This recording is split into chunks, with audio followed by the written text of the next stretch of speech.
Bonjour et bienvenue à tous pour un nouveau Deep Dive. Au cœur de l'actualité santé et conso. Exactement. On s'attaque aujourd'hui au 7 Days Santé et Conso du 28 mars 2025. Ah oui, un numéro bien dense. On va essayer de décrypter tout ça ensemble. On a du pain sur la planche. Alors accrochez-vous, on plonge direct au Maroc. Au Maroc, Et oui, figurez-vous qu'ils sont en train de revoir complètement leur stratégie de lutte contre le VIH. c'est important ça.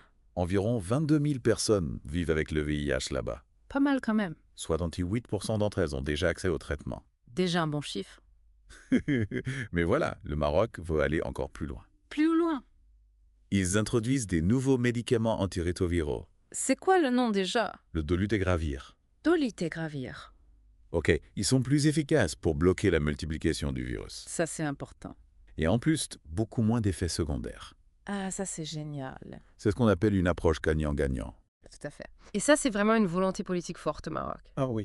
L'idée c'est d'offrir l'accès aux meilleurs traitements possibles. Logique. Mais aussi de renforcer la prévention et la sensibilisation. C'est un tout.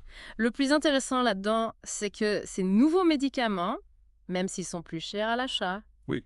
pourraient permettre des économies sur le long terme. Comment? Moins de complications, moins d'hospitalisation. Donc moins de dépenses. Exactement. Et puis, il ne faut pas oublier l'impact social. L'impact social. Moins d'effets secondaires, une meilleure observance du traitement. Bien sûr. Les gens se sentent mieux, ils peuvent retravailler, se réinsérer. C'est un cercle vertueux. Tout à fait. Et ça aide aussi à lutter contre la stigmatisation, C'est vrai. qui est un frein énorme au dépistage. Et donc à la lutte contre l'épidémie. Exactement.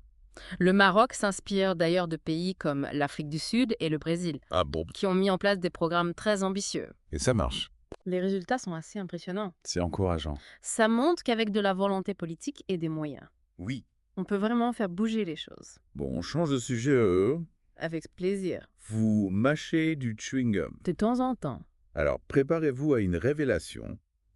L'Université de Californie à Los Angeles a mené une étude. Sur le chewing-gum gum. Eh oui. Intéressant.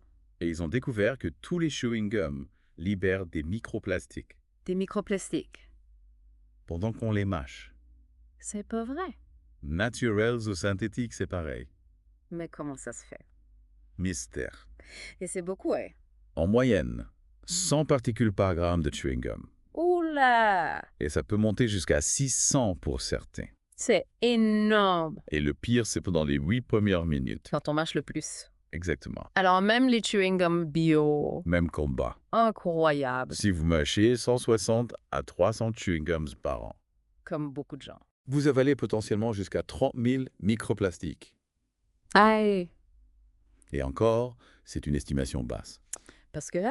Ils n'ont analysé que les particules de plus de 20 microns. Ah oui, d'accord. Sans parler de la pollution quand on les jette par terre. Oui, c'est vrai. Bref, pas très réjouissant tout ça. Ça va bien. On passe au bref Olomé. Allons-y. Attention aux amateurs de soja. Ah, bon bear. Une consommation excessive pourrait perturber l'équilibre hormonal. Le soja. Eh oui, à cause des isoflavones. C'est quoi ça, Paul? Des composés naturellement présents dans le soja. Ok. Surtout chez les enfants, il faut faire attention. Oui, c'est important. Donc modération avec le tofu, le lait de soja, etc. On peut remplacer par quoi? Pois chiches, lentilles, plein d'alternatives. Bonne idée. Vous avez déjà eu cette sensation de tomber dans le vide juste avant de vous endormir, hein? Ah oui, les secousses hypniques. 70% des gens connaissent ça. Impressionnant. Le cerveau qui panique un peu quand on s'endort. Il croit qu'on tombe. Un réflexe de survie, d'après certains. Fascinant. Stress, caféine, certains médicaments peuvent les accentuer. Il faut se détendre avant de dormir. Exactement. Le printemps est là. Avec ces allergies. Et là, oui, Et elles arrivent de plus en plus tôt avec le changement climatique. c'est vrai. Connaître les périodes de pollinisation, c'est important. Pour anticiper, On peut aussi limiter les activités en extérieur pendant les pics. porter un masque, Renforcer son système immunitaire. manger sainement, Et pourquoi pas des traitements alternatifs? des plantes par exemple. Si ça persiste, il faut consulter. Bien sûr. On parle de cannabis. Allez. 2 études ont montré un lien avec l'augmentation du risque de crise cardiaque. C'est inquiétant ça. Même chez les jeunes en bonne santé. Ah oui. Une étude parle d'un risque multiplié par 6. 6. Oui, c'est un nombre. Une autre d'une augmentation de 50%. Quand même. Le cannabis pourrait perturber le rythme cardiaque et la circulation sanguine. Il faut creuser ça. En tout cas, parlez-en à votre médecin si vous en consommez. C'est important. Bonne nouvelle pour les malades de Lyme. Ah oui! On a découvert une faiblesse chez la bactérie responsable. C'est-à-dire? Une enzyme appelée LDH, essentielle à sa survie. Ah, naturel. Des inhibiteurs de cette enzyme pourraient la neutraliser. On a déjà des pistem. Le méthoxalène et le médicarpine ont montré des résultats prometteurs. Génial. De nouveaux traitements en perspective. Surtout pour les femmes résistantes. Exact. On croise les doigts. Des chercheurs américains ont fait une découverte intéressante sur Alzheimer. Vont-ils enfin trouver un traitement? C'est encore tôt pour le dire. Dommage. Mais ils ont testé une molécule, le 4-phénylbutyrate. 4-phénylbutyrate. Oui. C'est quoi ça, c'est? Sur des souris atteintes de symptômes similaires à Alzheimer. D'accord. Et ça a permis de restaurer leur mémoire, Comment? en empêchant l'accumulation de protéines mal formées dans le cerveau. Ah, c'est intéressant ça. Un des mécanismes clés de la maladie. Donc, on bloque l'accumulation de ces protéines. C'est l'idée. C'est prometteur. Mais attention, on n'en est qu'au stade des études animales. Oui, bien sûr. Voilà, on arrive au bout de notre deep dive. Déjà, Et où le temps passe vite. on a parlé de plein de choses.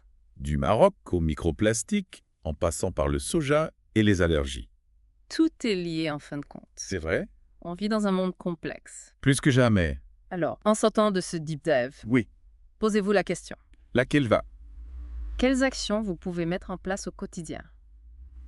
Pour prendre soin de notre santé. Et de notre planète. Merci à tous d'avoir plongé avec nous À bientôt pour un nouveau deep dive. au cœur de l'actualité. Santé et conso. Ciao.